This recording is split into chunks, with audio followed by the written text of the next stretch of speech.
Dito sa Papa Dudut Stories, ikaw ay hindi nag-iisa.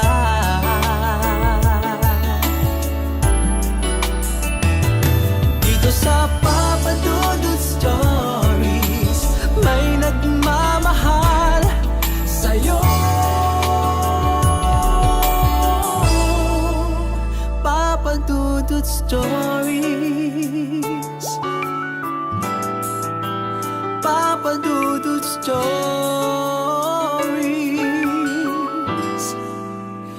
Papa Dudut Stories.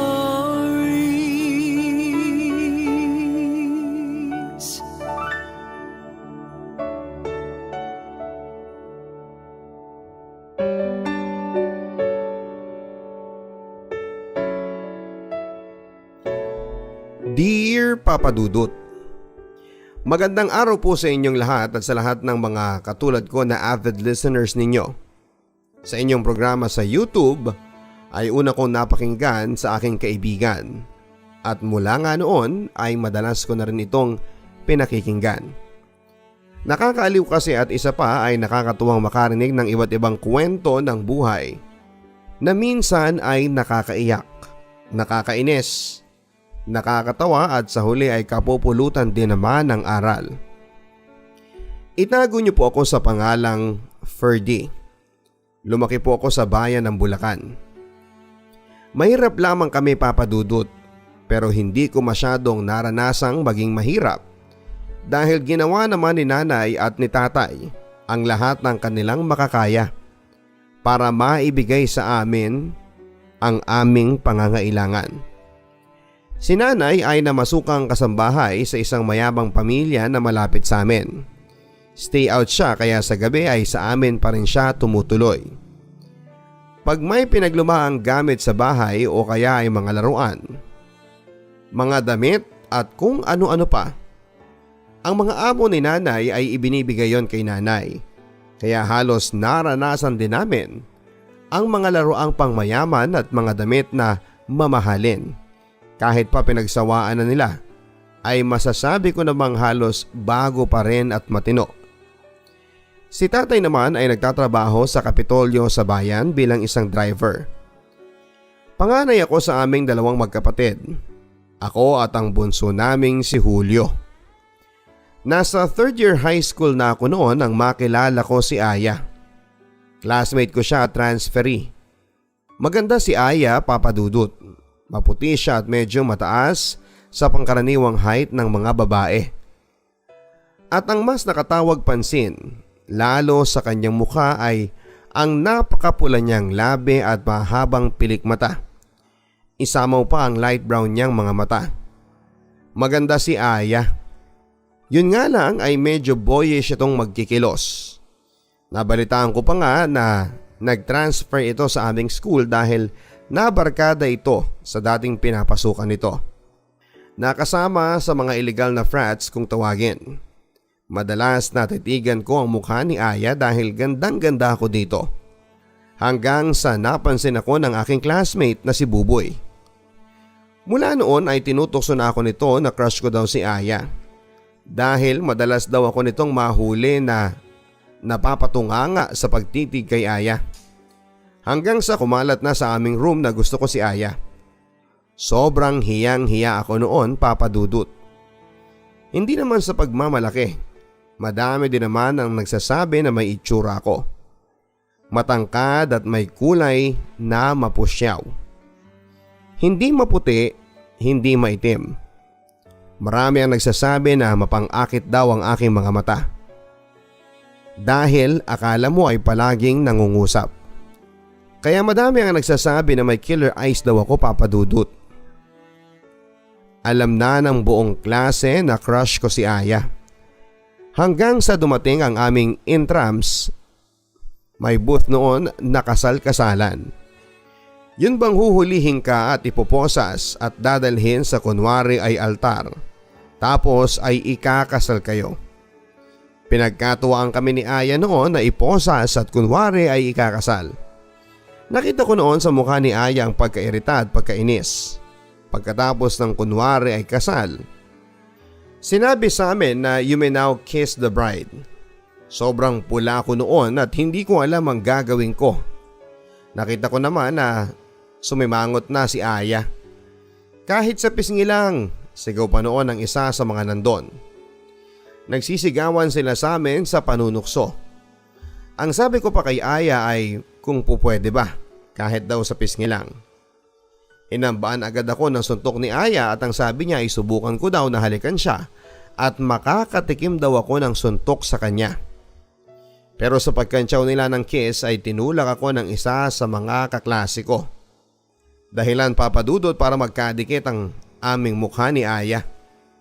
Hindi ko matandaan kung saan lumapat ang aking labi sa parte ng kanyang mukha. Dahil isang malakas na suntok ang pinadapo ni Aya sa mukha ko. Papadudot na walan pa ako ng malay noon at sa klinik ako nagkamalay. Dumugo daw ang ilong ko noon. At medyo pumutok ang unahang nguso ko. Dahil doon ay pina-check up pa nga ako ni nanay dahil sa sobrang sakit na parabang nabalian ako ng buto sa ilong. Ilang araw ko ding dinamdam ang sakit ng nguso at ilong ko. Ilang araw din akong hindi nakapasok dahil pinagaling ko pa ng konti ang halos pumutok kong ilong at talagang putok ng nguso. Nung nakapasok na ako ay halos hindi ko tingnan noon si Aya. Pero napapansin ko na madalas niya akong tingnan. Noong nag-vacant period na kami ay hinintay ko munang maglabasan ng lahat bago ako tumayo sa aking silya. Noong napadaan si Aya sa aking pwesto ay may nilapag siyang naka-fold na papel sa aking desk. Nilingon ko si Aya pero tuloy-tuloy lamang ito sa paglabas. Nang binasa ko na ang sulat, ang sabi niya ay sorry. Nabigla lang daw siya. Akala daw niya ay ninakawan ko siya ng halik. At pinaliwanag na rin niya sa akin na alam na raw niya na may nagtulak lang sa akin kaya hindi ko sinasadyang halikan siya. Sa totoo lang papadudot ay masaya ako dahil ang astiging si Aya ay marunong din palang mag-sorry. Hindi nawala ang pagka-crush ko kay Aya. Still ay lalo ko siyang minahal papadudot. Si Aya kasi ay may pagka-boyish kumilos. Hindi ito pala ayos pero maganda pa rin. Palagi siyang napapagalitan sa loob ng klase namin kasi makulit ito at pabalang kong magsasagot sa mga teachers. Hindi mo siya kakikitaan na natatakot siya sa mga teacher. Kapag nasa katwiran nito ay talagang nangangatwiran siya. Palaban, kumbaga. Minsan tuloy ay naisip ko na baka may pinagdadaanan si Aya dahil sa ugali niyang yon. Matatapos na noon ang taon sa aming third year high school. Pero ni minsan ay hindi kami nag-usap ni Aya. Naiilang ako kay Aya lalo na noong masuntok niya ako. Mula noon ay mas lalo akong nangilag dito papadudot. May pagkatakles din ito at baka pag kinausap ko ay barahin lamang kaagad ako. Hanggang sa dumating na ang last day of school, naglalakad na ako sa covered walk ng aming school para umuwi noon nang makasalubong ko si Aya. Malayo pa siya ay kita ko na kaagad kaya umiwas agad ako dito. Pero tinawag niya ako. Hoy Ferdy! Nakasimangot itong nakatingin sa akin. Napatingin ako dito at naninigurado pa ako kung ako nga ang tinatawag niya. Lumingin pa nga ako sa paligid ko at nagtanong na ako ba ang tinatawag mo.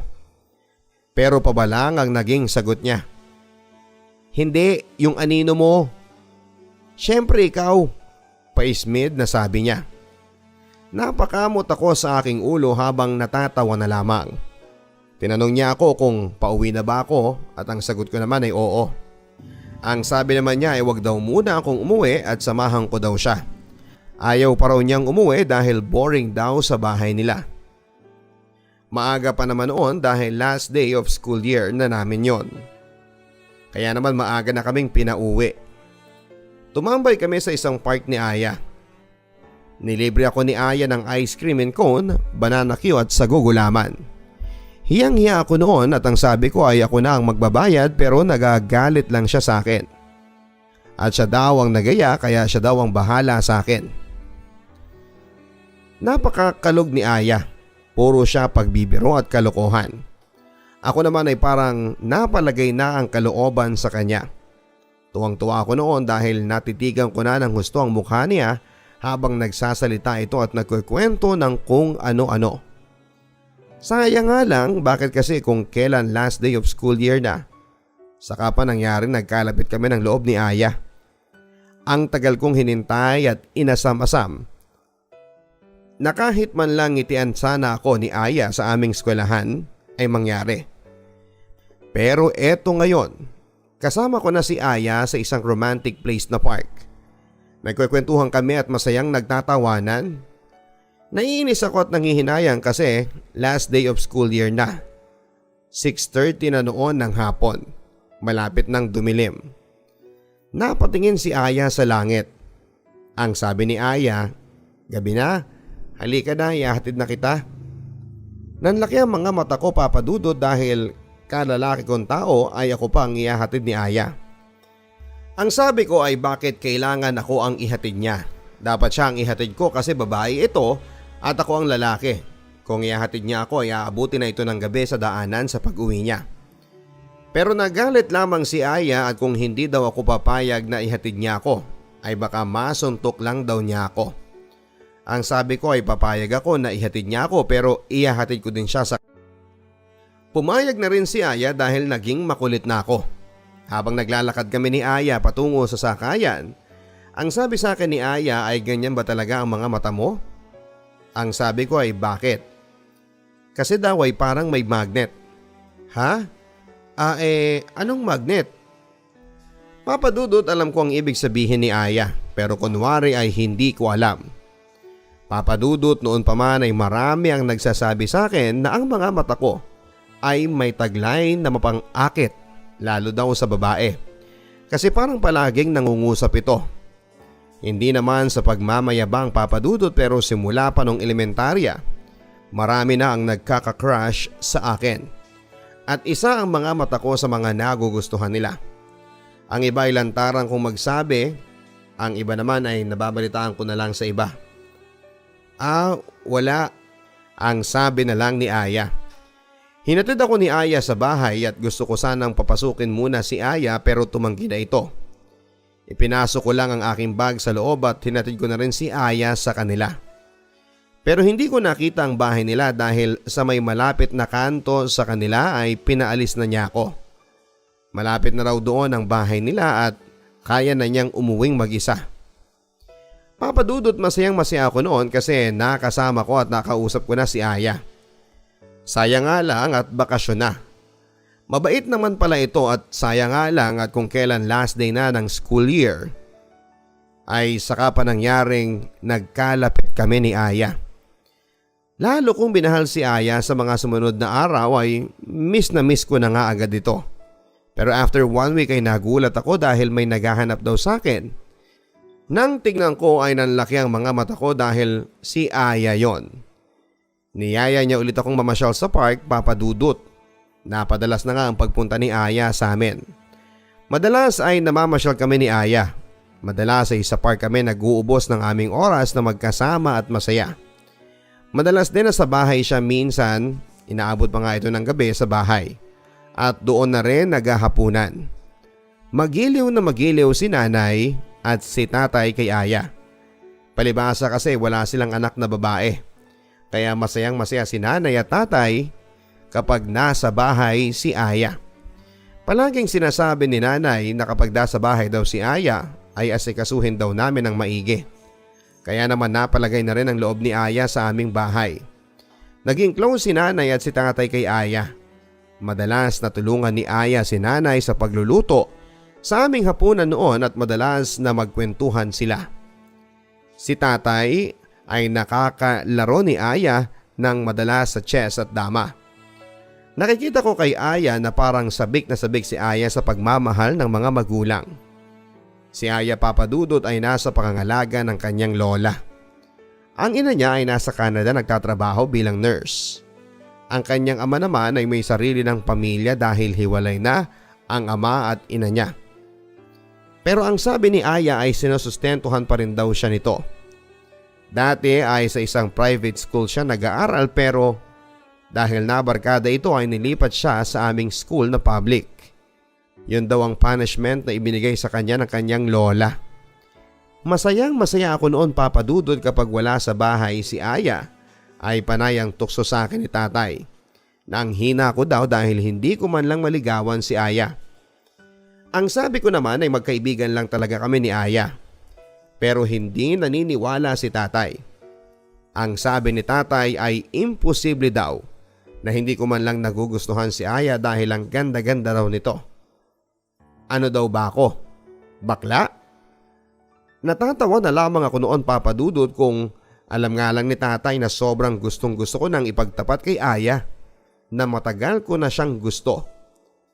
Pero nag-aalinlangan ako dahil baka hindi niya ako gusto at baka makaapekto pa yon sa aming pagiging magkaibigan. Nag 4th year high school na kami Papa Dudut. Ilang beses kong pinagdasal na sana ay maging magkaklase kami ni Aya pero hindi nangyari yon. Pero okay lang kasi palagi kaming magkikita ni Aya kapag vacant period namin at pag-uwian ay magkasabay kami palagi nito. Nabuo ang isang malalim na pagkakaibigan sa amin ni Aya. Marami tuloy ang nag-aakala na kami na ni Aya. Ang sabi ni Aya ay hayaan ko lang sila sa iisipin nila. Kapag may nagtanong daw kung kami na ay sabihin ko daw na oo para matigil sila sa kakatukso. Dahil lalo daw silang manunukso kapag sinabi namin na magkaibigan lang kami. Wala din kasing maniniwala. Kaya naman ang buong akala ng eskwelahan ay GF ko na si Aya at ganun din si Aya. Nakala nila ay boyfriend ako ni Aya. Pero ang totoo ay best friends lamang kami. Yun ang sabi ni Aya sa akin. Best friend daw niya ako. Sobra akong masayang-masaya Papa Dudut. Wala nang katapusan ang pagiging masaya ko dahil kahit na best friend lang kami ni Aya, ay para na rin kaming mag-boyfriend dahil palagi kaming magkasama. Kapag weekend ay palagi itong nasa bahay. Naipakilala na rin ako ni Aya sa kanyang lola at madalas din na isama ako ni Aya sa kanila. Ang sabi pa noon ng lola ni Aya ay palagi kong papayuhan si Aya na mag-aral ng mabuti. Ang sabi pa ng lola niya ay mula daw nang naging magkaibigan kami ay nag-aral na raw ito ng mabuti at tumaas na rin ang mga grado niya. Mas napabuti pa daw sa aming school na ito nag-aaral at naging magkaibigan kami. Malaki daw ang naging impluwensya ko sa kanyang apo kaya naman proud ako that time. Hanggang sa nakagraduate na kami ng 4th year high school Papa Dudut. Bakasyon na noon. Nanonood kami ni Aya ng pelikula sa CD noon sa aming bahay. Nakaupo ko sa dulo ng sofa at nakahiga naman sa aking kandungan noon si Aya. Ang sabi ni Aya ay sa Maynila na raw siya mag-aaral ng college sa kursong nursing. Yun daw ang gusto ng mama niya kasi nurse din ito sa ibang bansa. Nabanggit na sa akin yun ni Aya. Nalungkot ako pero habang bakasyon ay sinulit ko naman ang mga araw na magkasama kami. Ferdy, magkakalayo na tayo kapag nag-aral na ako sa Maynila. Mamimiss kita, ang sabi nito na nakahiga pa rin sa aking kandungan at nakatuon ang paningin sa aming pinapanood. Ang sabi ko ay mamimiss ko din naman siya pero wala namang kaming magagawa. Siguro ay magsulatan na lamang kami. Kasi hindi pa naman uso ang cellphone sa mga panahon na yon. Meron na siguro pero yun na yung modelong malalaki pa noon. May mga kaya lang o mayayaman ang nakaka-afford. Ang sabi sa akin ni Aya ay kaibigan lang daw ba talaga ang nararamdaman ko sa kanya. Nagulat ako Papa Dudut at hindi kaagad ako nakakibo. Tumayo siya sa pagkakahiga sa aking kandungan at bigla niya akong hinalikan sa labi. Ang sabi ni Aya matagal na niya akong gusto pero hindi daw niya mabasa sa akin kung mahal ko din ba siya o talagang kaibigan lang o kapatid na babae ang turing ko sa kanya. Hindi ako makakibo ng oras na yon. Talagang nagulat ako sa revelasyong yon Papa Dudut. Ilang segundo na nagtitigan lamang kami. dahil hindi pa rin ako makapaniwala na hinalikan ako ni Aya at nagtapat ito sa akin ng nararamdaman niya. Papa Dudut, walang tao sa aming bahay noon dahil nasa trabaho si nanay at si tatay naman at ang kapatid kong si Julio ay wala din noon at may lakad. Muli kong hinalikan si Aya. Mas maalab at mapusok sa edad namin 16 ay may nangyari sa amin, Papa Dudut. Si Aya ang aking first kiss. Si Aya din ang kauna-unahang babae na aking nakaisang katawan. Masasabi kong wala pa akong masyadong alam ng panahon na yon. Pero si Aya siyang naging mas mapusok noon. At masasabi ko din na hindi ako ang nakauna sa kanya. Alam ko yon dahil ramdam ko. Papa Dudut, ilang beses pa na naulit ang mga nangyayari sa amin. Lalo na kapag walang tao sa aming bahay. Naging officially na rin na kami ni Aya. Si Aya ang first girlfriend ko. At masasabi kong first love. Kaya naman naging masyadong malungkot ang araw na maghihiwalay na kami ni Aya. Ang araw na kailangan na niyang lumuwas para mag-aral sa Maynila.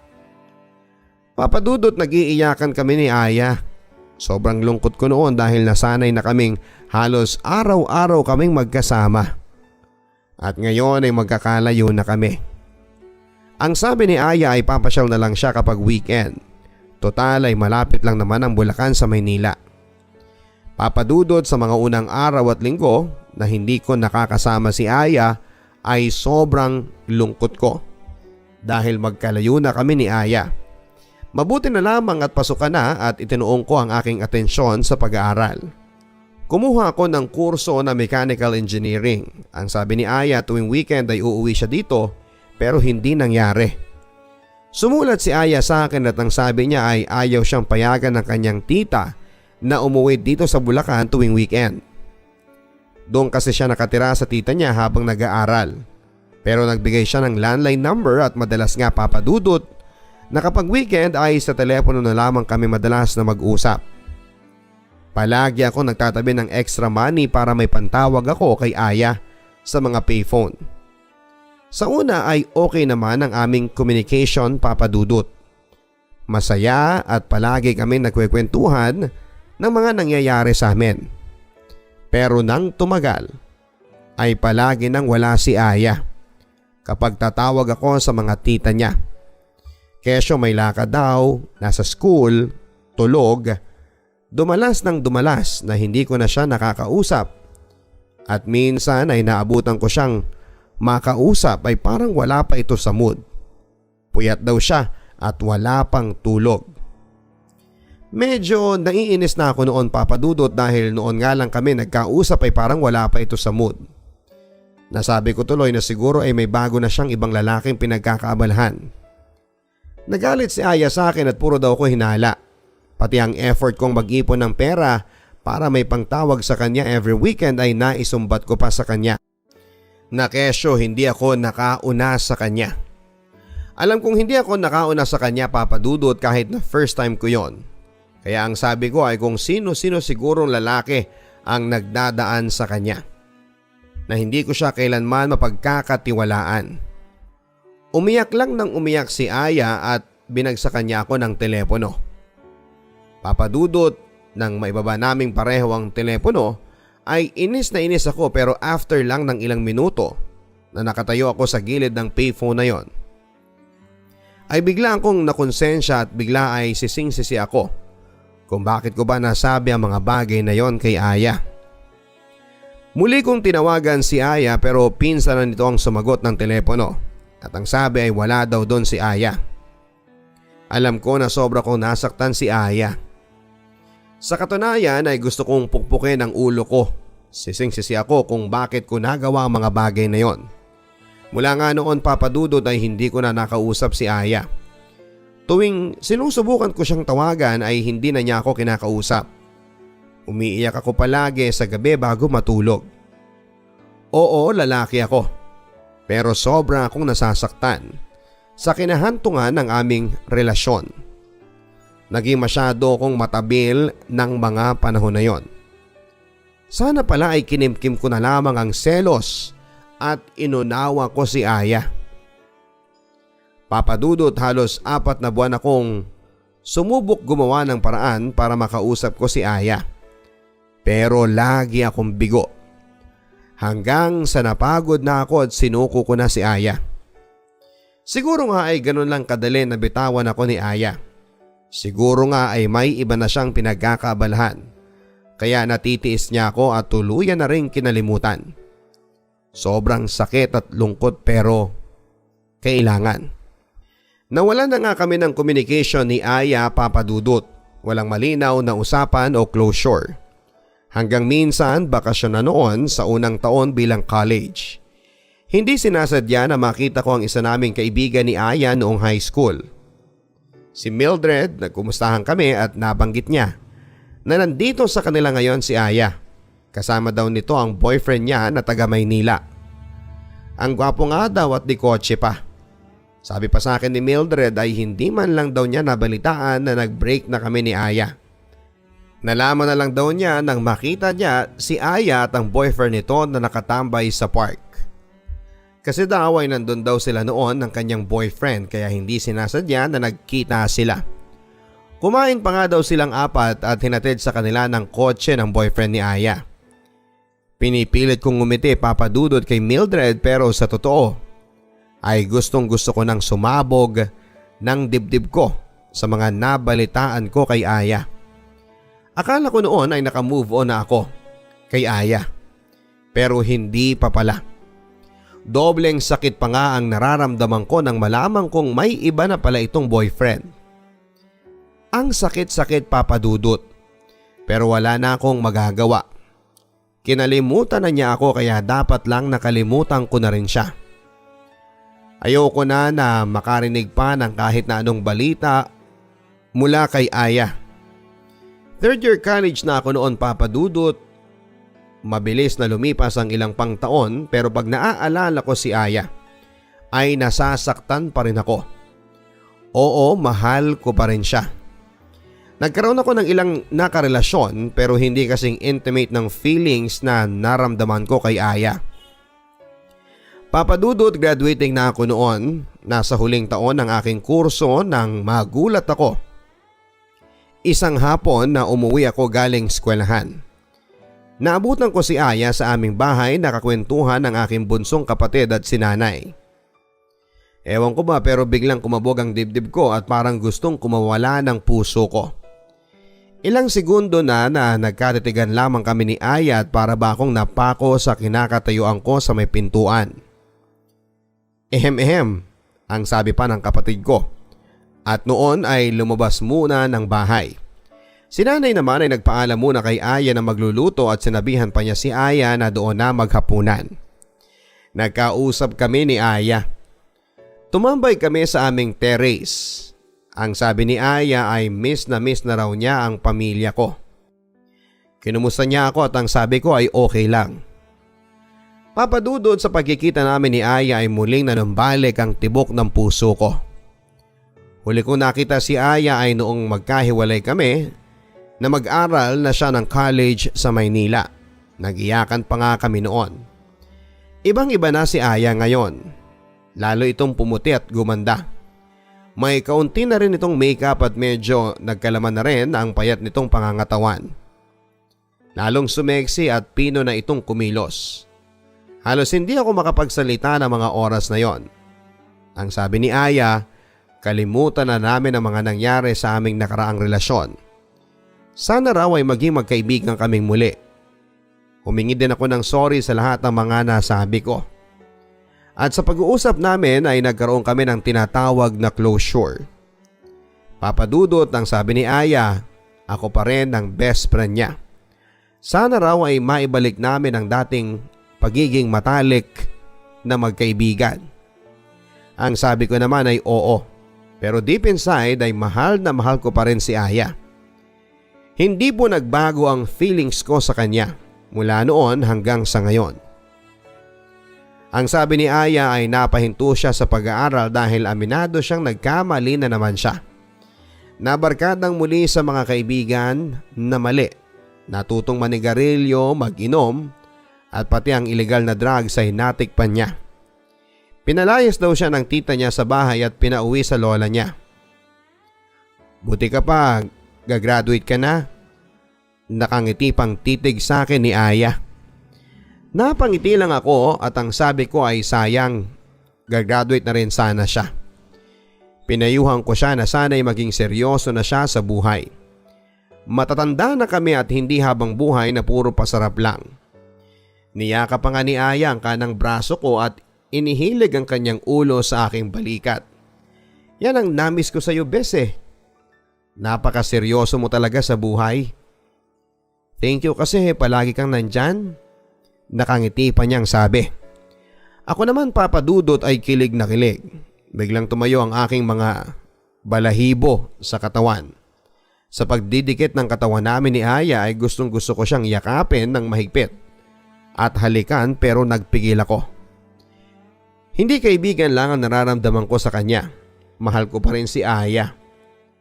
Pinigilan ko ang aking nararamdaman at pinilit ko na rin, Papa Dudut, na maging casual lang kay Aya. Pinaramdam ko kay Aya na talagang wala na akong nararamdaman para sa kanya.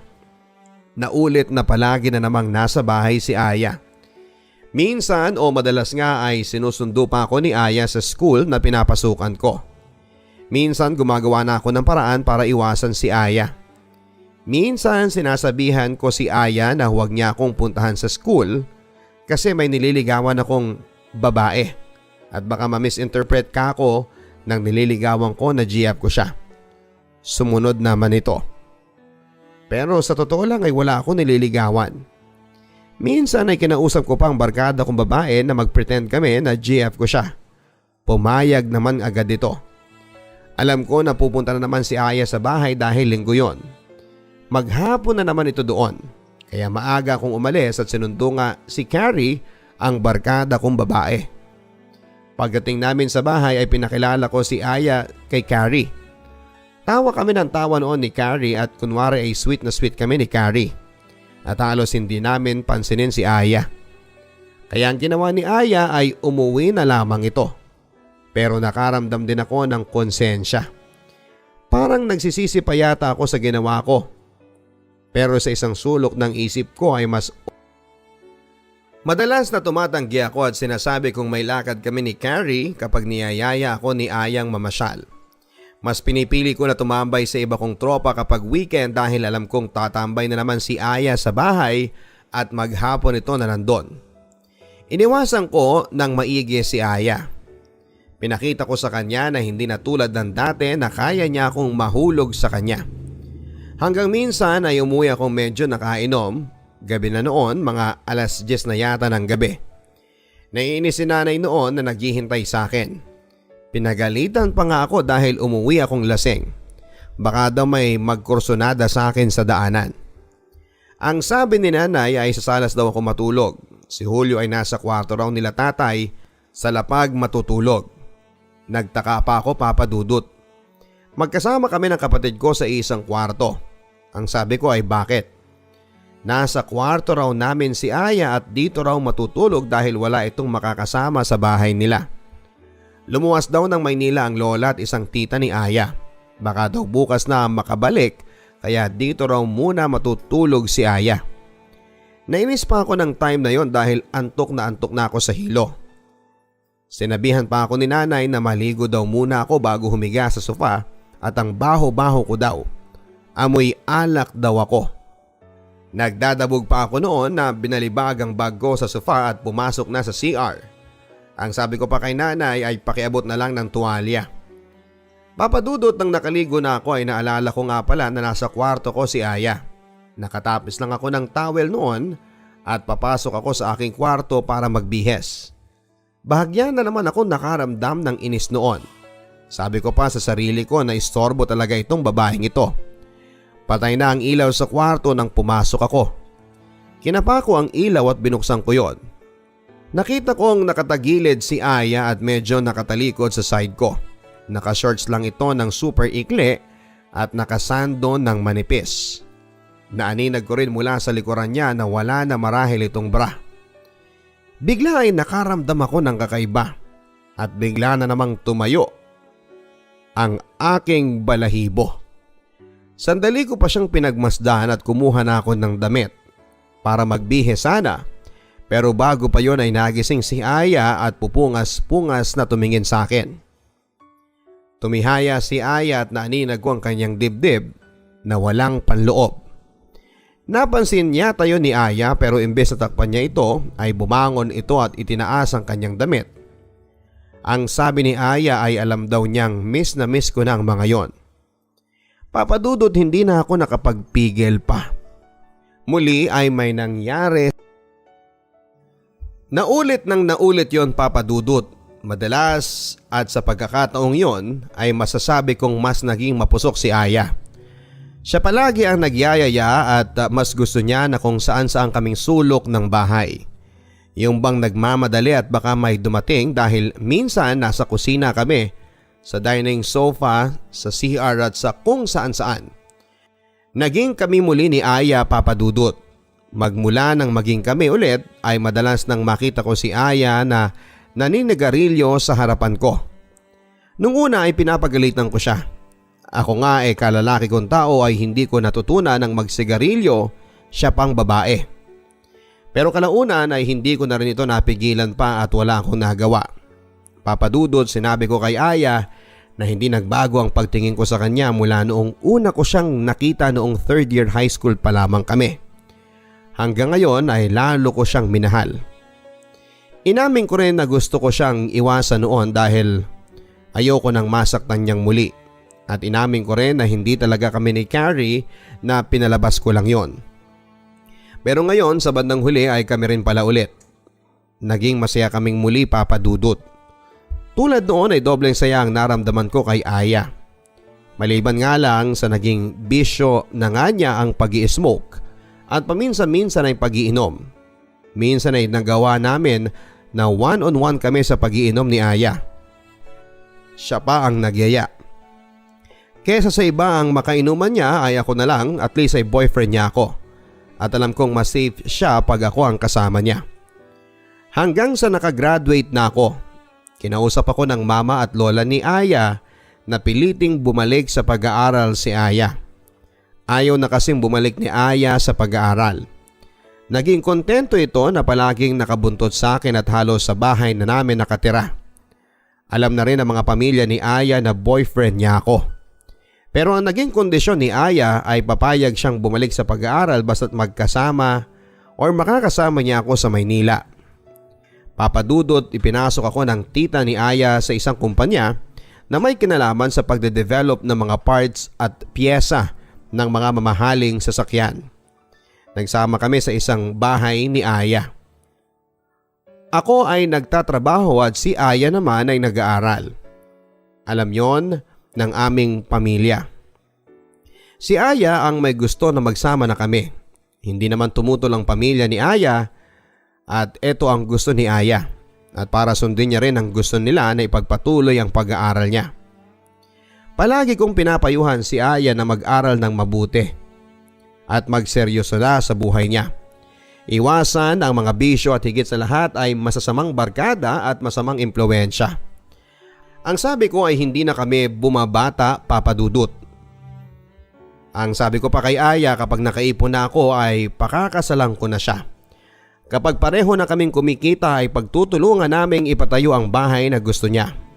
Magsasama kami hanggang sa tumanda na kami. Madalas din namin na pag-isipan kung ilan ang magiging anak namin. Sobrang saya namin ni Aya sa mga unang buwan na nag-aaral na siya at ako naman ay nagtatrabaho. Naging busy kami pareho ni Aya. Siya sa pag-aaral at ako naman ay sa pagtatrabaho. Mabilis naman akong natuto sa aking trabaho, Papadudot. Kaya mabilis din ang pag-angat ng aking posisyon. Kaya masayang masaya ako at gusto ko na hindi na ma-disappoint sa akin ang mga boss ko. Kaya lalo ko pang sinipagan at pinag-igihan, Papadudot. Pero sa pagiging busy ko sa pagtatrabaho ay unti-unti na rin palang nagiging magkalayo kami ni Aya. Hindi namin pinaghahanapan ng isa't isa pero minsan ay tinatawagan ako ni Aya. Oo nga pala, uso na ang cellphone ang time na yon. Pareho na kaming may cellphone ni Aya. Ang sabi niya ay hindi siya uuwi dahil may group activity raw sila at mag-overnight daw siya sa isa sa mga kaklase niya. Kanina raw ay umuwi siya sa aming bahay para kumuha ng damit. Gabi na ako nang nakauwi ng araw na yon at okay lang sa akin yon, Papa Dudut. Pero nang matutulog na ako ay biglang nagkaroon ako ng kutob. Naalala ko na minsan na akong niloko ni Aya. Pumasok din sa isipan ko na masyadong mahilig si Aya. Naisip ko rin na hindi ako ang nakauna sa kanya sa mura naming edad. Ang mga bisyo ni Aya at ang paulit-ulit na pagluloko ni Aya sa pag-aaral. Hindi ko alam, Papa Dudut, pero kung may woman instinct, maaari din siguro na may man instinct. Mula noon ay binantayan ko ang kilos ni Aya. Malambing pa rin naman ito sa akin hanggang minsan ay naikwento ko sa aking kaibigan na si Marlon ang problema ko kay Aya. At nabanggit niya na mag-hire daw ako ng private investigator. Ang tsuhin daw niya ay ito ang trabaho, kaya naman nirecommend niya ito sa akin. Papa Dudut, tama nga ako sa aking hinala. May kinakalokohan na namang ibang lalaki si Aya. Ang sabi ay gwapo daw ang lalaki, matangkad at maputi. Halata ding may kaya dahil may kotse ito. May picture ding pinakita na pumasok sila sa isang motel at sa ilang araw na pagsubaybay niya dito ay palaging sinusundo ito ng lalaki. Sobrang nagpipigil ako sa galit nang makausap ko ang private investigator. Nasa restaurant kami noon. Noong mapag-isa na ako ay hindi ko napigilan ng umiyak sa restaurant na yon. Wala na akong pakialam kung may ibang makakita sa akin. Sobra akong nasaktan dahil sa pangalawang pagkakataon ay niloko na naman ako ni Aya. Hindi ko alam kung ano ba ang dapat kong gawin. Nabuo sa isipan ko, Papa Dudut, na hindi ko kukumprontahin si Aya. Hahayaan ko lang ito at magpe-pretend na wala akong alam. Papa Dudut, iniisip ko kasi na baka maapektuhan na naman ang pag-aaral ni Aya kapag nagtalo kami at kapag kinumpronta ko si Aya. Papa Dudut, pag magkasama kami ni Aya ay malambing pa rin naman ito sa akin at ramdam ko pa rin ang pagmamahal niya. Iniisip ko na lang na mahal pa rin naman siguro ako ni Aya at ang sex, doon marahil ako nagkukulang kaya humahanap siya ng iba na magpupuno nito sa kanya. Iniisip ko na baka pag-awayan na naman namin ng matindi ang lahat at makaapekto na naman sa pag-aaral niya. Lalo at nangako pa naman ako sa lola at mama ni Aya na ako ang bahala kay Aya. Makakatapos si Aya ng pag-aaral at palagi ko itong gagabayan at bubusugin ng payo. Ganun na nga ang nangyari, Papa Dudut. Nagpretend ako na walang alam sa mga ginagawa ni Aya. Maayos naman kami. Maayos ang lahat kahit na ang totoo ay halos umiyak na ako gabi-gabi bago matulog dahil sa sobrang sakit ng nararamdaman ko. Natuto akong uminom at magsama-sama sa mga kasamahan ko sa trabaho sa mga nightclub. Nang babae na rin ako pero yung mga babaeng pang club lang. Minsan nilalabas ko yung mga babae. Natuto din akong manigarilyo at minsan nga ay nanghihingi na ako kay Aya pag wala akong stock. Napansin naman yun ni Aya pero ang sabi ko ay wala lang yun. Impluwensya ng mga kasamahan ko sa trabaho. Ako naman ang pinayuhan ni Aya na huwag masyadong padadala sa mga taong nakapaligid. Hindi na lamang ako kumibo.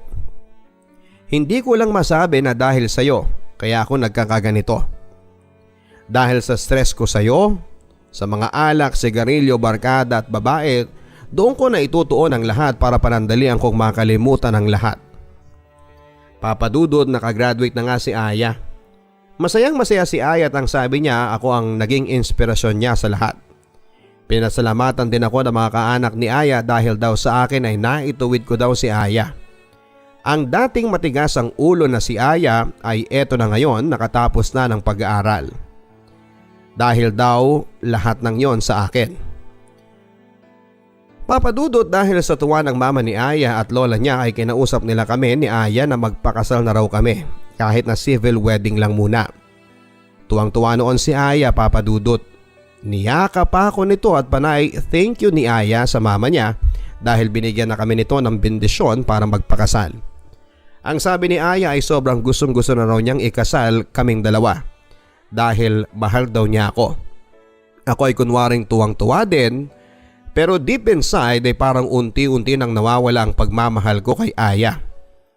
Ang bala ko pa nga noon, Papa Dudut, ay pagka-graduate na si Aya ay saka ko aaminin ang lahat ng nalaman ko. Nahinayaan ko lang siya dahil kapakanan niya pa rin ang iniisip ko. Buong buhay ko ay kay Aya umikot ang halos lahat sa akin. Lahat ng first time ko. Unang pagmamahal, pero nakakapagod din pala. Pagpaulit-ulit ka nitong nasasaktan. Papa Dudut, hindi ko alam pero naikasal pa rin kami ni Aya sa civil wedding. Gustong gusto kong tumanggi, Papa Dudut, pero tinalo ko ng hiya sa mga kaanak ni Aya. Lalo na sa mama at lola ni Aya at masigit sa lahat. Lalo pa ang ama ni Aya na kinausap pa ako ng masinsinan bago. Sobrang taas ng tiwala nila sa akin. Halos isang banga nila ako sa pagpapasalamat dahil inakay ko daw sa tamang landa si Aya. Nang mga panahon na yon, wala silang lahat sa tabi ni Aya para gabayan ito. Ako at ang pamilya ko ang naging sandalan nito at napabuti nga si Aya.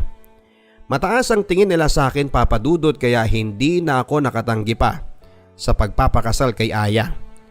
Tinulungan kami ng papa at mama ni Aya para makabili ng house and lot sa amin sa Bulacan. Suportado nila kami. Ibinigay din sa akin ng papa niya ang pinaglumaan nitong old model ng kotse para daw may magamit kami at hindi nagko-commute. Sa paglipas ng ilang buwan na magkasama kami ni Aya ay tuluyan na ngang parang bula na nawala ang feelings ko kay Aya.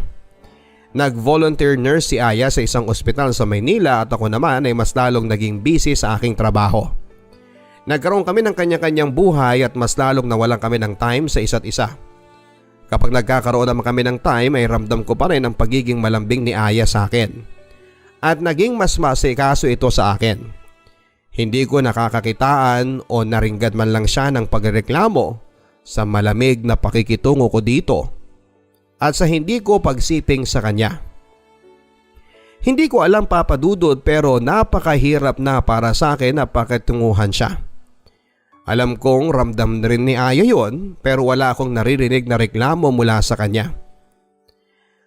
Papa Dudut, sa totoo lang ay may nakilala akong babae na bago kong pinagkakaabalahan. Walang iba kung hindi si Lorna. Nakilala ko siya dahil isa sila sa mga supplier sa aming kumpanya. Nang minsan mag-promote sila ng product sa aming company, si Lorna ay matangkad na babae, maputi ito at may hanggang bewang na buhok. Pangmodelo ang kanyang katawan, Papa Dudut. In short ay sexy siya. Minsan ay tinetext ko si Lorna. Ibinigay kasi ni Lorna sa akin ang personal number niya in case of any question daw sa kanilang product. Lumabas kami at kumain. Ang sabi niya ay dalaga pa rin siya at walang boyfriend. Sa totoo lang, Papa Dudut, ay nalabat first sight ako sa kanya dahil maganda ito. Niligawan ko si Lorna at hindi naman ito nagpakipot, Papa Dudut. That time na nagtapat ako dito ay agad na sinagot na rin niya ako. Ang sabi niya ay no need na magpakipot pa, lalo at pareho naman kami ng feelings. Kay Lorna ko na ibuhos ang lahat ng aking pagmamahal. After a month ng paglabas-labas namin ay may nangyari na sa amin. Nagulat ako dahil ako ang nauna sa pagkababae niya. Nagsorry ako at ang sabi niya ay hindi ko alam na birhen pa pala siya. Ang sabi ni Lorna ay sobrang mahal na mahal niya ako. Kaya ay iniingatan niya at pinangako niya sa sarili niyang ibibigay lang niya sa taong pakakasalan niya. Ay naialay na rin niya sa akin. Papa Dudut, hindi alam ni Lorna na kasal na ako kay Aya. Ang alam niya ay bed spacer lang ako sa Maynila at taga Bulacan. Si Lorna naman ay tubong taga Sampaloc, Manila.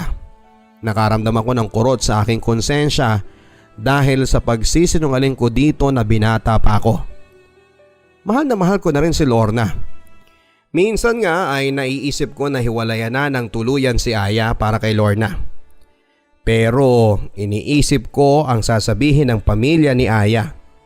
Naging napakabait nila sa akin. Isa pa ay parang nakaramdam din ako ng awa para kay Aya. Napakabait din sa akin ni Aya at ramdam ko pa rin na mahal niya pa rin ako. At lalo pa nang ikasal kami. Hanggang minsan na pinag-drive ako ng kasamahan ko sa trabaho para isingit ang pagpapacheck up niya sa ospital na pinagvo-volunteeran ni Aya. Habang waiting pa ang kasama ko na tawagin ng doktor ay pinuntahan ko si Aya kung saan siya naka-duty na nurse station. Nagulat ako dahil lang sabi ay naka-off daw siya samantalang mas maaga pa siyang umalis sa akin kanina sa bahay. Nagduda na naman ako. Hanggang sa pabalik na kami sa trabaho ay malalim kong iniisip na baka may iba na namang kinakalokohan si Aya. Kailangan ko ulit ng serbisyo ng tiyuhin ni Marlon na isang private investigator. Kapag napatunayan ko na totoo uli ang hinala ko ay hihiwalayan ko na talaga si Aya. Sa pagkakataong yun ay hindi na ako nasasaktan kundi may halong excitement dahil at last ay magkakaroon na ng katuparan na maging malaya kami ni Lorna. Nagplano na nga ako sa isip ko na kapag naghiwalay kami ni Aya ay aaminin ko na kay Lorna ang lahat. Magpa-file ako ng annulment at pakakasalan ko si Lorna. Papadudot ilang araw o week na pagsubaybay sa kanya. 2 beses itong nakuhanan na pumasok sa magkaibang hotel na may kasamang magkaiba ring lalaki.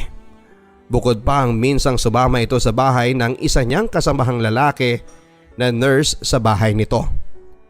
Nakakagulat papadudot. Galit na galit ako. Hindi dahil sa selos, kundi dahil sa pag-aalala kay Aya. Bakit nagagawa niya ang mga ganong bagay? Mabuti at hindi nabubuntis si Aya. Lahat ng ebidensya ay nilabas ko pati na rin ang una na pinaimbestigahan ko siya. Sinadya kong umuwi ng maaga. Gabi na nang umuwi si Aya agad itong humalik sa aking pisngi. Nagreklamo pa ito na traffic daw at sobrang pagod niya. Hindi na lamang ako nagsalita noon. Nasa sala ako noon nanonood ng TV. Pagkahalik niya sa akin ay agad siyang pumasok sa aming kwarto. Sinadya kong ipatong lang ang 2 envelope na naglalaman ng mga ebidensya tungkol sa kanya. Ilang minuto ang nakalipas pero tahimik pa rin at wala akong naririnig na kahit na ano sa loob ng kwarto. Hindi na ako nakapaghintay kaya pumasok na ako sa aming silid. Naabutan ko si Aya na umiiyak habang nakaupo sa aming kama. Nakatulala ito. Nagtitigang kami ni Aya papadudot. Hindi ko alam pero imbes na galit ang maramdaman ko kay Aya ay awa. Pulang-pulang mata nito na parang nagmamakaawa sa pagtingin sa akin. Nanginginig ang kamay niya habang nagtatangka siyang hawakan ang mga kamay ko pero tinatabig ko yon. Papadudot, gustong gusto kong pakawalan sa bibig ko ang salitang Aya, ayoko na. Maghiwalay na tayo dahil niloloko mo ko ng maraming beses na. Pero natatakot ako. Hindi ko alam kung bakit pero naaawa ako kay Aya. Pero sa isip ko ay dapat bang kaawaan ng ganon? Niyakap ako ni Aya papadudot ng mahigpit at umiyak ng umiyak. Ang sabi niya ay mahal na mahal daw niya ako at ayaw niyang mawala ako. Paulit-ulit niyang sinasabi sa akin na huwag ko siyang iiwanan. Ang sabi ko ay ipaliwanag niya ang mga bagay na yon. Pero hindi siya nagsalita at puro iyak lang siya. Hanggang sa nainis na ako dahil sa hindi nito pagsasalita. Ilang ulit ko pang inulit na magpaliwanag siya pero puro iyak lang ang ginawa niya. Ang sabi ko ay maiintindihan ko pa sana kung iisang lalaki pero 3 yung latest. Ang sabi ko alam kong hindi ko na naibibigay ang pangangailangan niya kaya aminado rin kako ako na may pagkukulang ako. Pero bakit sa kung kani-kanino pa? Sinigawan ko siya ng bakit niya ginagawa ito sa sarili niya. Pero as usual ay tahimik lamang ito na umiiyak. Sa inis ko na rin sa pananahimik niya ay umalis ako ng bahay at nilunod ko ang aking sarili sa alak. Halos umaga na akong bumalik sa bahay. Pagbalik ko ay naabutan kong tulog pa si Aya. Noon ay pwersahan kong hinubaran si Aya at inangkin.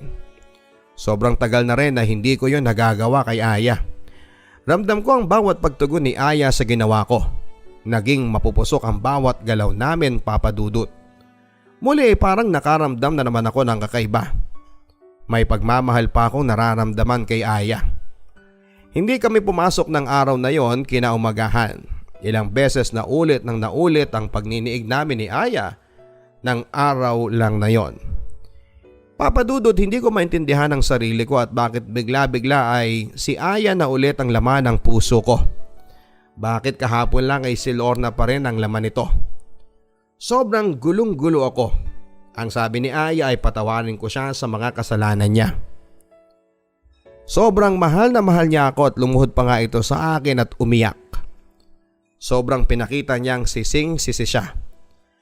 Ang sabi ni Aya ay sa sex lang daw kaya niya pinatulan ang mga yon.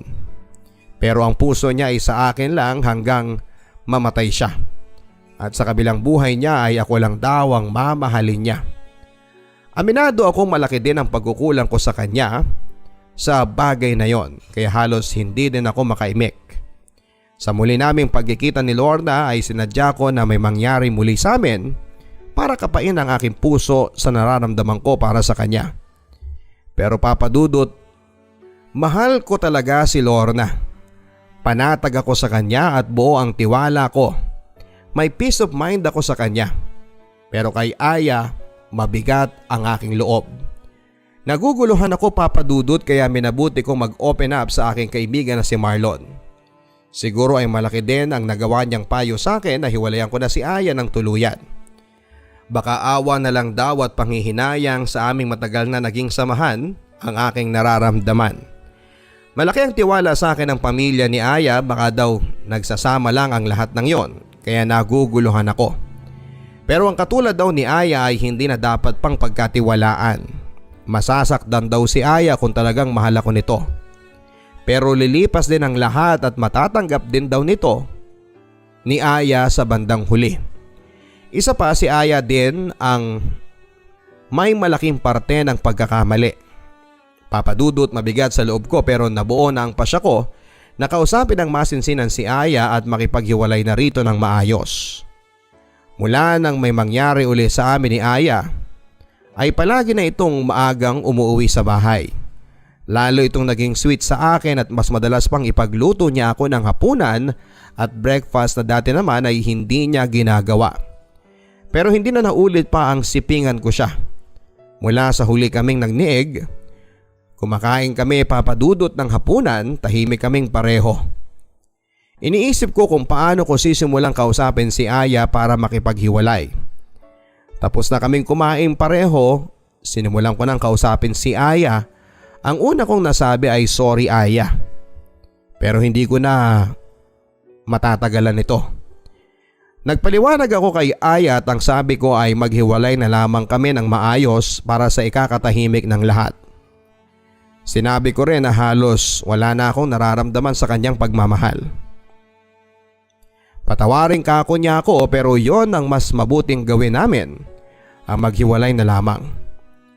Papa Dudut, hindi umimik si Aya pero panay ang tulo ng kanyang luha. Naipaliwanag ko na sa kanya ang mga gusto kong ipaliwanag. Pati na rin ang annulment na gusto kong mangyari. Pero nananatili itong walang kibo. Nakaupo ito sa aking harapan sa lamesang kinakainan namin at nakayuko at yukom ang mga kamay. Ang mga luha nito ay naipon na sa lamesa sa pagpatak kanina pa. Ang sabi ko ay sorry Aya, pero buo na ang desisyon ko. Tumayo na ako at nag-impake ng mga damit ko. Aalis na ako pero nakaupo pa rin si Aya sa lamesang yon. Nagmamakaawa ang tingin niya na pulang-pula ang mga mata. Papa Dudut, sobrang awang-awa ako kay Aya. Parang gusto ko itong yakapin at i-comfort tulad ng mga ginagawa ko dito noon kapag may problema siya. Ilang segundo ko pa siyang tinitigan, nagtatalo ang utak ko kung itutuloy ko bang umalis o mananatili. Pero naisip ko ang sinabi ni Marlon, kaya binuksan ko ang pintuan at tuluyan ng umalis. Papadudot, hindi ko napigilan ng umiyak sa pagsara ko ng pintuan. Tumulo pa nga ang luha ko at lungkot na lungkot ako sa aking desisyon. Naguguluhan ako sa sarili ko. Tama si Marlon. Iniisip ko lang ang responsibilidad na pinangako ko sa mga magulang ni Aya. Hindi ko na siya mahal. Kaya kailangan ko nang tapusin ang lahat. Nagboard ako sa malapit sa aking trabaho. Sinunod ko si Marlon na wala akong kailangang ipaliwanag sa mga magulang ni Aya. Kung meron mang dapat na magpaliwanag sa lahat ay si Aya yon. Hindi ko na responsibilidad ang magpaliwanag pa sa kanila. Mag-iisang buwan na rin noon, Papadudot, mula nang maghiwalay kami ni Aya. Hindi ko pa rin sinasabi sa pamilya ko ang nangyari. Hanggang minsan ay kinausap ako ni Marlon na galing daw sila sa ospital na pinagdudutihan ni Aya dahil sinamahan niyang muli ang isa naming kasama sa trabaho para sa follow-up check-up nito. Naisipan daw niyang ipagtanong si Aya. Pero ang sabi ay wala na raw ito doon, isang buwan na raw. Bigla na lang daw itong nag-awol at wala na daw silang balita pa. Bigla akong nag-alala kay Aya. Tinawagan ko kagad ito sa kanyang cellphone pero out of coverage. Nakailan na akong call pero patay. Pagkatapos ng trabaho ko ay nagpa siya akong puntahan si Aya sa aming apartment. Nasa akin pa rin ang susi noon kaya hindi ako kumatok. Binuksan ko nang wala siyang kaalam-alam. Sobrang kalat ng buong bahay, puro bote ng alak at upos ng sigarilyo sa salas at kusina ay tambak pa ng hugasin.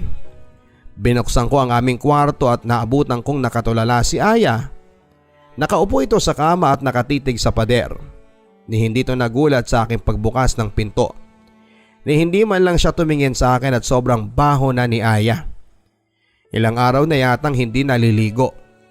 Sobrang payat nito na halos naging butot balat na. Ang lalaki ng eye bags niya. Nang tumingin ako sa paligid ay saka ko nalaman na gumagamit na naman pala siya ng pinagbabawal na gamot. Ang buo naming kwarto ay puno ng kalat, mga bote ng alak yon, upos ng sigarilyo at maraming damit, pinagkainan at mga parapernalya na ipinagbabawal na gamot. May mga nakita pa akong sleeping pills. Niyakap ko ng mahigpit si Aya at paulit-ulit kong sinabi na sorry Aya. Sorry, nandito na ulit ako. Hindi na kita iiwanan. Awang-awa ako kay Aya, Papadudot. Tulala si Aya at hindi makausap. Siguro marahil ay dahil lang ito sa pinagbabawal na gamot. Nilinis ko ang buong bahay at pinaliguan ko si Aya. Hindi ko ito iniwan at binantayan ko siya. Hindi natulog si Aya at mulat na mulat lang ito habang nakatitig sa kawalan. Hindi ko mapigilang makaramdam ng pagkakonsensya sa ginawa kong pag-iwan kay Aya. Natatakot ako na baka hindi na ito bumalik sa tamang katinuan. Nang mga oras na yon ay pinagdasal ko na sana ay epekto lamang yon ng drugs. Sana kapag wala ng epekto noon ay bumalik na siya sa dating siya. Napapaluha ako sa ayos ni Aya. Sising-sisi ako, Papadudot. Sana ay hindi ko siya pinabayaan. Hindi ko naisip na sa kabila ng pagiging matikas at malakas ng panlabas nitong personality ay sobrang hina niya. Hindi na ako nakatiis, Papadudot. Dinala ko ito sa ospital. Mabuti na lamang ay bumalik sa dating siya si Aya nang unti-unti nang nawala ang epekto ng drugs sa kanya. Mahabang oras, Papadudot, na natulog lang siya nang natulog sa ospital. Nung okay na siya, Papadudot, at gising na, tinitigan niya ako at ngumiti sa akin. Ang sabi niya ay salamat sa lahat, Ferdy. Mahal na mahal kita, Ferdy. Tumutulo ang luha niya noon. Napaluhan na rin ako, Papadudot. Isabay pa na may love song music noon na pinapatugtog ako dahil kanina ay tulog pa ito. Kaya napaiyak na rin ako at niyakap ko siya at nangako ako na hindi ko na rin siya iiwanan. Humingi ako ng tawad sa kanya at ang sabi ko ay ibabalik namin ang dating masayang kami na puno ng pagmamahal. Tiningnan lamang ako ni Aya, Papadudot, na umiiyak. Siguro ay iniisip niya kung totoo ba ang sinasabi ko. Papadudot, bumalik ako kay Aya. Nakipag-break na rin ako kay Lorna para sa ikakatahimik ng lahat. Inamin ko na may asawa na ako at sobrang galit na galit sa akin si Lorna noon. Pero ang nasa isipan ko ay mas tama na balikan ko na lamang si Aya dahil eto ang asawa ko. Hindi ko iiwan sa ere si Aya. Mahal ko si Aya. Oo, mahal ko pala si Aya. Mahal na mahal Papa Dudut at sa mga unang araw na magkasama na kami ni Aya ay mas pinaparamdam ko dito na mahal ko siya. Uuwi ako ng maaga para magkasama kami kaagad. Pero napansin ko na palagi lang tahimik si Aya. Tuwing naglalambing ako dito ay tinititigan niya lamang ako sa aking mukha at ngingiti. Madalas din niya akong yakapin ng mahigpit at madalas niyang sabihin na mahal niya ako. Hanggang minsan isang umaga Papa Dudut ay nagising na lamang ako dahil hinahaplos ni Aya ang mukha ko. Nginitian niya ako kaya ngumiti din ako. Ang sabi niya ay ayaw daw niyang maging malungkot ako. Gusto niyang maging masaya ako sa buhay ko. Ang sabi ko ay masayang masaya ako dahil nandito siya sa tabi ko ngayon. Ang sabi ko ay kalimutan na namin ang lahat ng nakaraan. Yung mga nakaraan na hindi maganda. Magsisimula kami sa bagong buhay na puno ng pagmamahal at saya. Niyakap ko siya Papa Dudut ng super higpit. Ang sabi ko ay huwag sana niyang isipin na totoo ang mga sinabi ko noon na iniwan ko siya na hindi ko na siya mahal. Nasabi ko lang kako yon dahil sa sobrang nasaktan ako. Pero ang totoo ay siya ang buhay ko. Ngumiti lang si Aya Papa Dudut.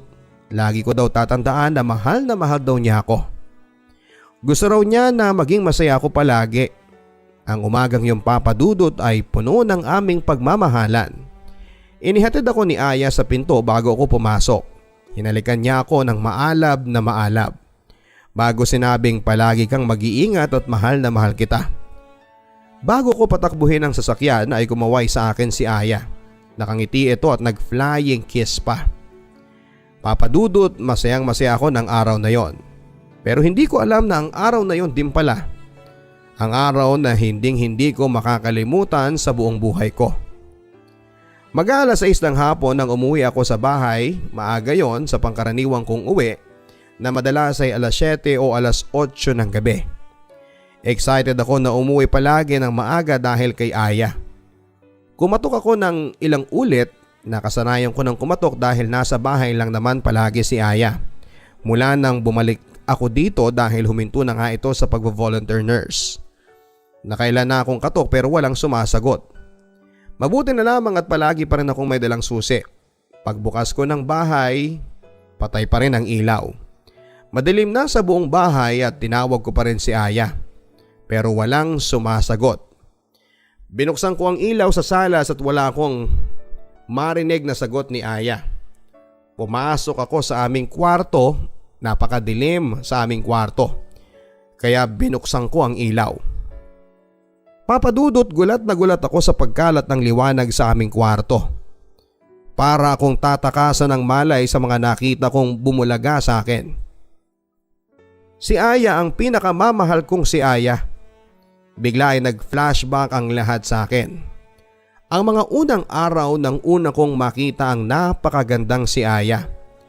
Ang astigin at matapang na si Aya. Si Aya na ngayon ay nasa harapan ko na ay wala ng buhay.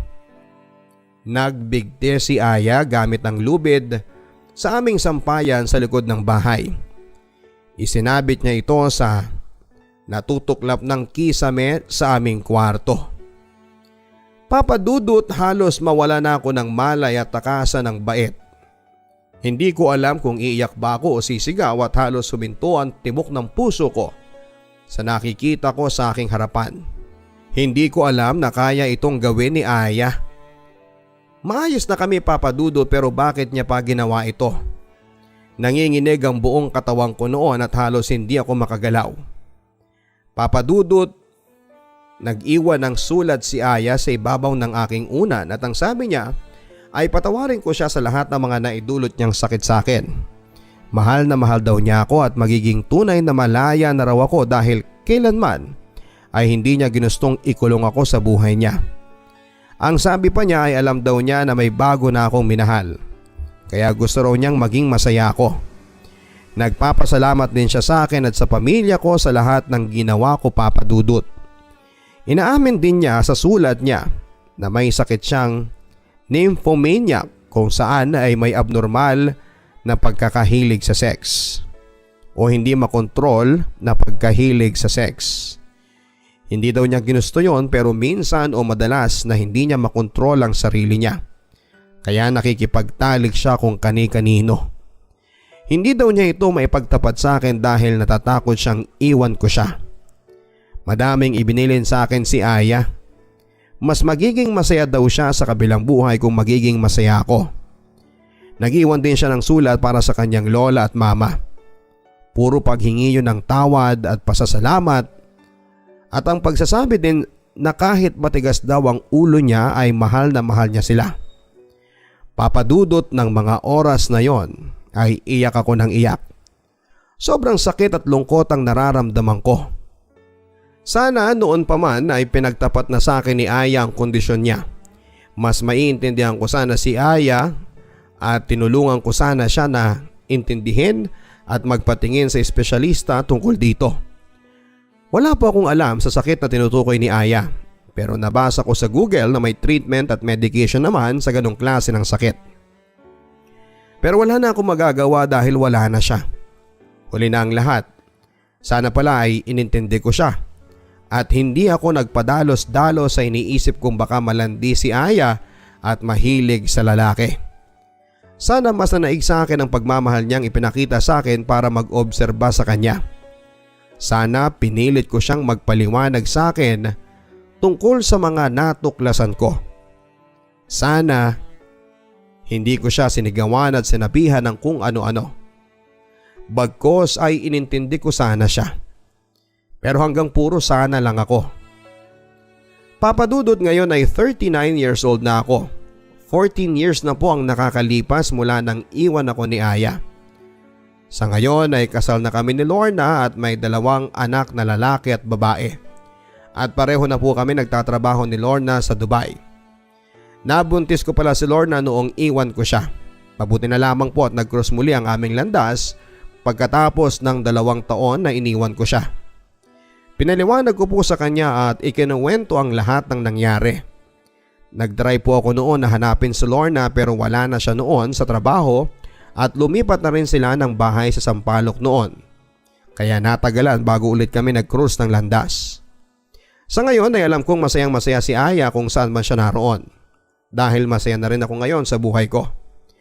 Sa susunod ay gusto ko ring isulat ang love story namin ni Lorna sa inyo, Papa Dudut. Hanggang dito na lamang po at sana ay kapulutan ng aral ang kwento ng una kong pag-ibig. More power po sa inyong programa. Lubos na gumagalang, Ferdy. Mga kaibigan, kung nagustuhan po ninyo ang kwento ni Ferdy, huwag kalimutan na i-share ang video na ito. Mag-post din ang mga comments niyo tungkol sa kwento ni Ferdy. Gusto nyo ba na magkaroon ng second part ang kanyang storya sa kwento nila ni Lorna? Huwag kalimutan na i-post at mag-comment po. Huwag din kalimutang pindutin ang notification bell para updated kayo sa mga bagong post ng inyong Papa Dudut. Hanggang sa muli mga kaibigan, ako po ang inyong si Papa Dudut dito sa Papa Dudut Stories, exclusive on YouTube. Ang buhay ay mahiwaga, laging may lungkot at saya. Sa Papa Dudut Stories, laging may karamay ka.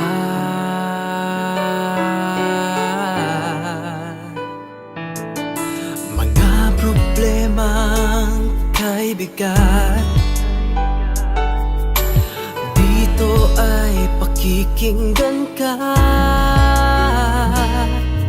Sa Papa Dudut Stories, kami ay iyong kasama. Dito sa Papa Dudut Stories, ikaw ay hindi nag-iisa.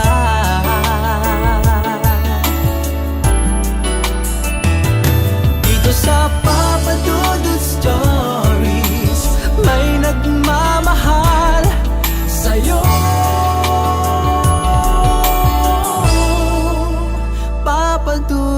Stories.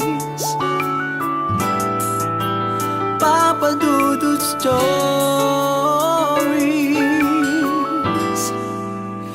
Papa Dudut Stories.